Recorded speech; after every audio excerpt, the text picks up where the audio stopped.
കൊടുംവേനലിൽ കാർഷിക വിളകൾ സംരക്ഷിക്കാൻ കർഷകർ പാടുപെടുന്നു. കർണാടക അതിർത്തിയോട് ചേർന്ന് കിടക്കുന്ന കർഷകരാണ് ജലസേചന സൗകര്യങ്ങളുടെ അഭാവത്താൽ കൃഷി സംരക്ഷിക്കാൻ ബുദ്ധിമുട്ടുന്നത്. കബനി തീരങ്ങളായ പെരിക്കല്ലൂർ മുതൽ കൊളവള്ളി വരെയുള്ള തീരദേശങ്ങളിൽ നെല്ല്, വാഴ തുടങ്ങിയ കൃഷികൾ ചെയ്യുന്നവരാണ് ഏറെ പ്രതിസന്ധിയിൽ ആയിരിക്കുന്നത്. പുഞ്ചകൃഷി ചെയ്ത പാടങ്ങൾ വിണ്ടുകീറി തുടങ്ങി. കബനി നദിയിൽ നിന്ന് വെള്ളം പമ്പ് ചെയ്തായിരുന്നു കൃഷി. വാഴക്കൃഷിക്കും മറ്റും ധാരാളം വെള്ളം ആവശ്യമാണ്.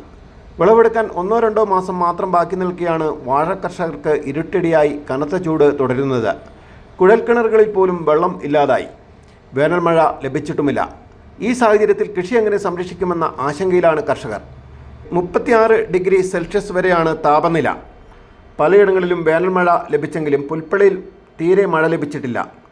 മുളങ്കൊല്ലി പഞ്ചായത്തിൻ്റെ പലയിടങ്ങളിലും ജലവിതരണം പഞ്ചായത്ത് ആരംഭിച്ചിട്ടുമുണ്ട്. സി ഡി ബാബു, മലനാട് ന്യൂസ്, പുൽപ്പള്ളി.